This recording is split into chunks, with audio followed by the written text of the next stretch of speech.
The Whitman family reunion was already buzzing when I pulled up to the Vineyard Estate in Sonoma, 30 minutes late, intentionally. At 33, I knew better than to arrive early just to be ignored. These reunions were always about the stars of the family, my older siblings and cousins, all Ivy-educated, corporate-polished, and endlessly adored by our parents. I stepped out of my rental in a sleek navy jumpsuit, understated but sharp, and walked through the rows of parked luxury cars toward the main veranda. "Lena, finally," my father called from the balcony, his tone clipped. "Everyone's inside already." I smiled tightly and gave him a brief wave. "Got caught wrapping up a call," I said. Technically true. I'd just stepped out of a strategy meeting with the acquisition team.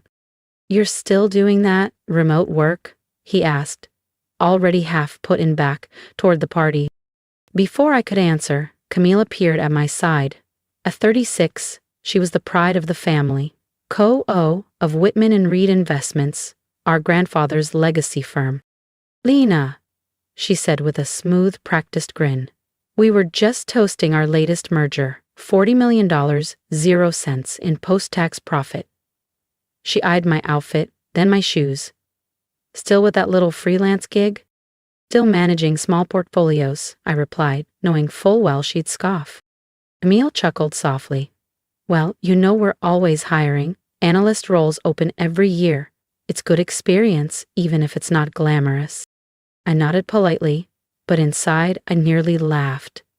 She had no idea. Over the last 5 years, I'd quietly built Indigo Meridian, an independent investment firm operating behind a labyrinth of shell companies. We specialized in rescuing failing companies, flipping them, and walking away with clean exits and massive ROI. And the real kicker? Last quarter, we acquired a controlling stake in Whitman and Reed. "I'm good where I am," I said simply. Camille exchanged a smug look with my father. "If you ever want something real, you know where to find us." As I followed them into the glass-walled tasting room, my phone buzzed. A message from my assistant lit the screen. "Final signatures in, full control confirmed. Congratulations, Ms. Whitman." I tucked my phone away and smiled. Let the reunion begin. "Lena!" Uncle Grant called out from the charcuterie table as I stepped onto the sun-drenched patio. "Come here, let me get a look at you." I walked over, champagne in hand, preparing myself. "Still figuring things out, huh?" he chuckled, patting my arm. "I'm doing just fine, Uncle Grant," I said smoothly. "Fine?" he boomed. "Fine doesn't cut it in the Whitman family. Look at Camille, youngest COO in California's finance sector, and Bennett just made partner at Steele and Price. And that's what we call thriving." I smiled politely, thinking of the acquisition folder sitting in my briefcase. Indigo Meridian's newest play. Signed this morning. "Speaking of wins," Camille joined in, eyes bright. "Did you hear about our expansion strategy? We're buying out 3 boutique firms in the next quarter. Tech adjacent, very scalable. Analysts are calling us the next juggernaut." What she didn't know was that 2 of those deals had already been quietly blocked, thanks to counter bids from Indigo subsidiaries. And the third? It was days away from a merger announcement with one of our other holdings. "How exciting," I murmured. "Daddy thinks we'll cross $1 billion in revenue next year," she said proudly. "The Whitman name's about to go global." I sipped my champagne, recalling the analyst brief on my desk. Whitman and Reed's growth projections were a balloon full of hot air. Over-leveraged, inflated, and teetering on fragile optimism. Within 24 hours, reality would hit. Hard. "Lena," my mother approached, her voice tinged with regret. "Your cousin Reese was just profiled in Forbes 30 under 30. Isn't that something?" "Very impressive," I nodded, though I knew Aunt Darlene's PR team had practically ghost-written the article. "You had so much promise at BlackRock," she sighed. "Everyone thought you'd be the next star of Wall Street." I left that world 5 years ago, and not because I couldn't keep up. I simply saw through it. While they played politics and posed for press, I was quietly building Indigo Meridian. We now controlled $50 billion, 0 cents in assets, across 4 continents. Times change, Mom. Before she could respond, Camille clinked her glass loudly. I have news, she beamed. Whitman and Reed is going public next month. Initial valuation? $4 billion. Cheers erupted, Uncle Grant whooped, and Bennett started talking yacht upgrades. Camille turned to me. Faux sincere. You should invest, Lena. Might help you finally build something of your own. I thought about the team still working back at Indigo Meridian's San Francisco office. Analysts triple-checking every figure for tomorrow's release. I'll keep that in mind, I said coolly. Poor thing, I heard Aunt Darling whisper to my mother behind me. She just never found her footing, did she? My mother sighed. All those degrees, and for what? No husband, no house, no real title. I checked my phone, unsurprised to see the message waiting. Final sign-offs complete. Press release queued for 9:00 a.m. Perfect timing. Camille caught the glance. Work emergency? She asked with a smirk. One of your side gigs falling apart? Something like that, I smiled, sipping my drink. Actually, Camille, I've been curious, what's Whitman and Reed's plan for the Southeast Asia portfolio? I heard there were some concerns with the semiconductor pipeline. Her face stiffened just enough to confirm I'd hit a nerve. That's not public knowledge, she said flatly. Where did you hear that?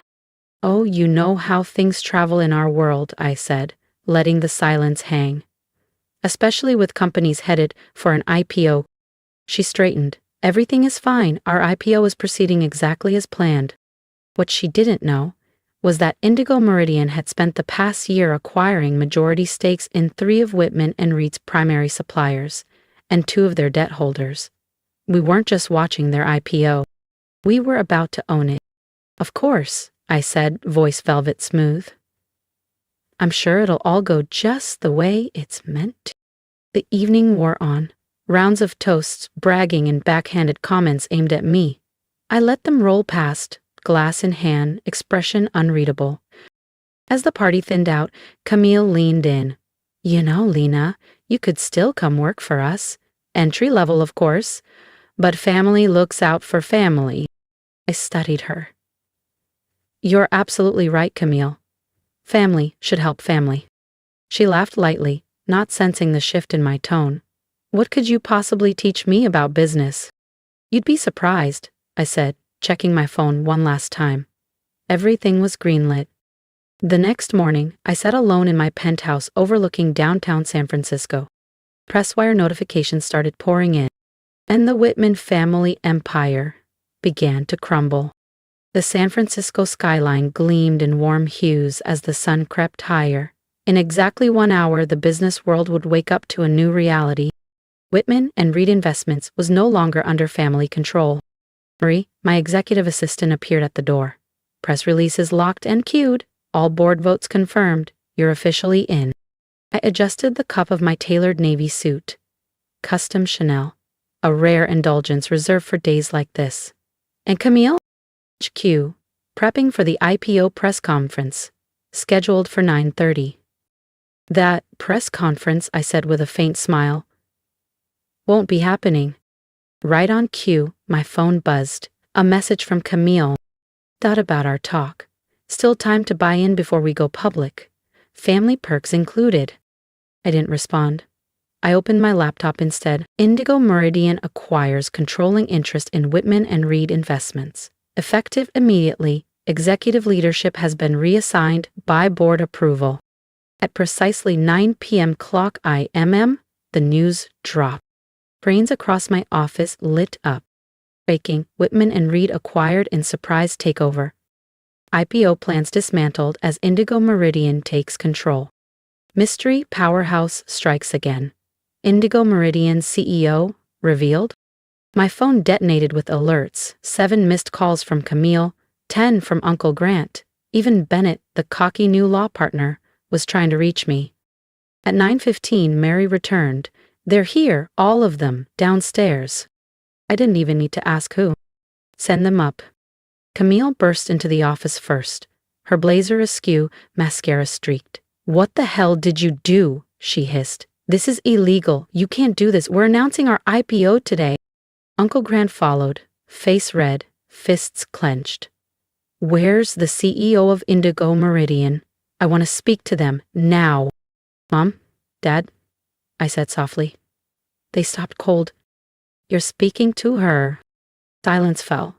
Camille stared, her mouth opening, then closing again, speechless. Uncle Grant sank into the nearest chair, stunned.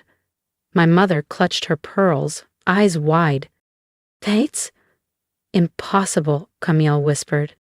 I stood slowly, letting the weight of the moment settle. Is it? I said. Indigo Meridian, founded 5 years ago, now manages over $50 billion, 0 cents in global assets. I looked at them, calm and composed. And, as of this morning, it manages your legacy too. Known for executing strategic takeovers of inflated investment firms, I said, pacing slowly behind my desk. Ring any bells? You're? Bennett finally choked out, eyes wide. You're her. The one they call the ghost CEO. The phantom of finance. The very same, I confirmed, reaching for the leather folder beside me. Camille? I offered, extending it. Want to see the real numbers? Not the polished fiction you've been feeding investors?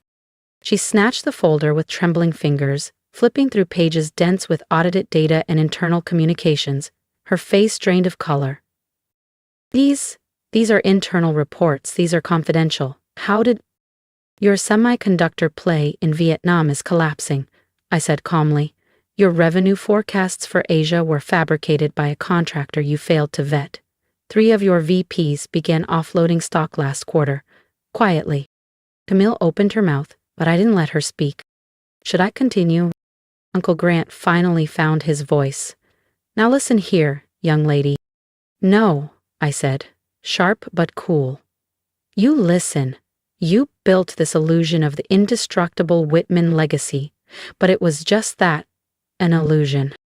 I tapped a button on my desk. The wall of screens behind me flickered to life, cascading with graphs, audits, market data, all exposing the truth. The company's real valuation is under $1.8 billion, 0 cents.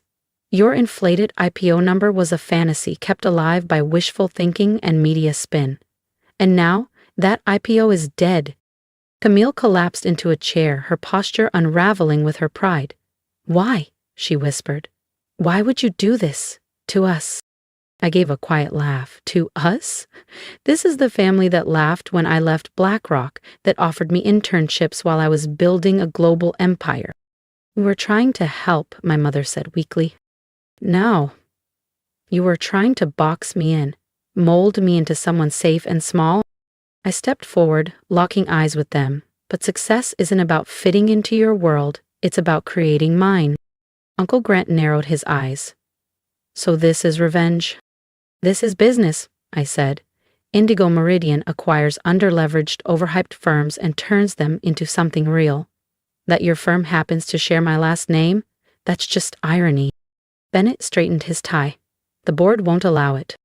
They already did, I replied evenly. Check your phones, I said calmly. Right on cue.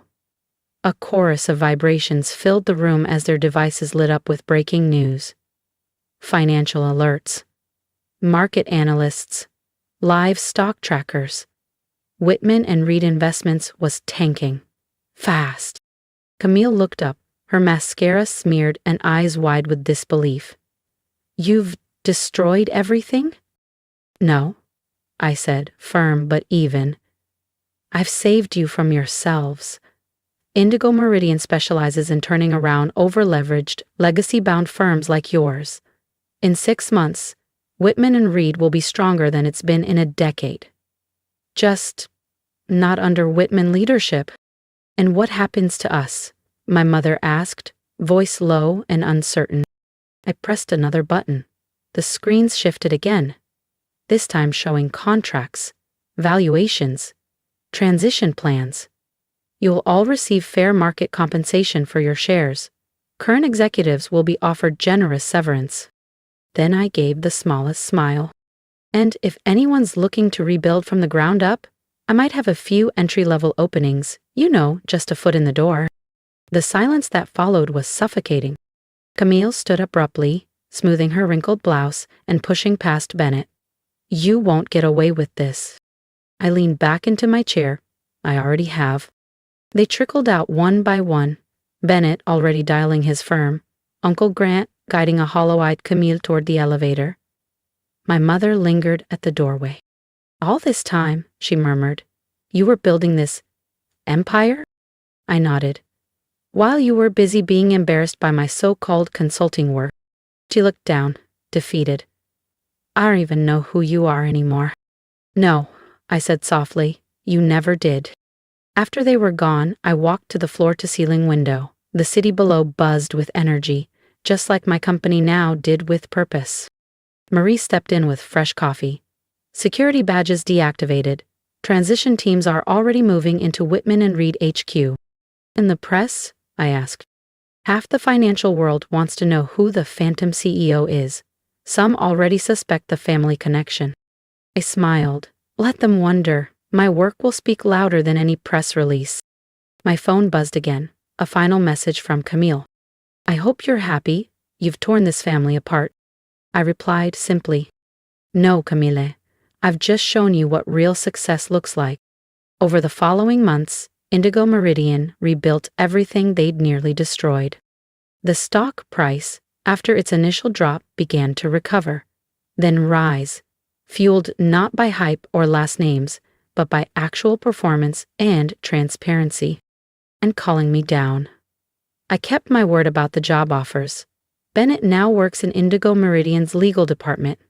Entry level, of course. But he's learning fast. Camille declined hers, still too proud. But Uncle Grant surprised everyone by accepting a role as a senior advisor. Turns out, once you strip away the ego, the man actually understands legacy systems and infrastructure. He's useful when he isn't trying to turn every meeting into a monologue. The next Whitman family reunion was held at the usual place, Aunt Darlene's vineyard estate in Napa. But the guest list was shorter. The champagne still flowed, but the conversations were softer, less bragging, more reflection. And me?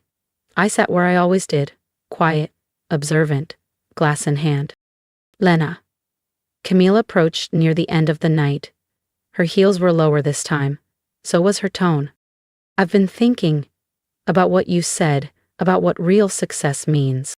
She hesitated. "That position you mentioned, is it still open?" I studied her for a moment. "Come by the office on Monday," I said. "We'll talk." Driving home through the hills that night, I thought about how the Whitmans had always defined success: press coverage, tailored suits, and hollow pride. But I'd learned success could be quieter, found in stability, integrity, creation, even if no one cheered your name. The next morning, I arrived at Indigo Meridian early. The firm's logo shimmered on the glass facade above me. 40 floors below, the old Whitman and Reed name was being taken down. Marie handed me coffee. "Board meeting at 10. Next acquisition on the agenda." I smiled. Perfect timing. Let's redefine success again. If you've ever been the quiet one in the room, the one overlooked, doubted, or dismissed, you know exactly how my story feels. I didn't speak louder to prove my worth. I built something that spoke for me. So if you've ever had to rise in silence, I'd love to hear your story in the comments. Tell me when you stopped explaining yourself and started building. Tell me what success looks like to you. And here's my advice. Don't wait for the world to recognize your value. Don't let family, friends, or titles define your ceiling. Sometimes the greatest moves are made without announcement, until the results make the noise for you. Oh, and if you've made it this far, you're clearly not here for surface-level stories. You're one of us, the builders, the quiet architects of something bigger. So stay close. I don't do motivational fluff. I share blueprints, because next time they doubt you, I want you to be ready. With strategy, with clarity, with receipts. Subscribe if you're tired of the noise and ready to win smart, silent, and strong. Success isn't loud, but it's unforgettable when done right.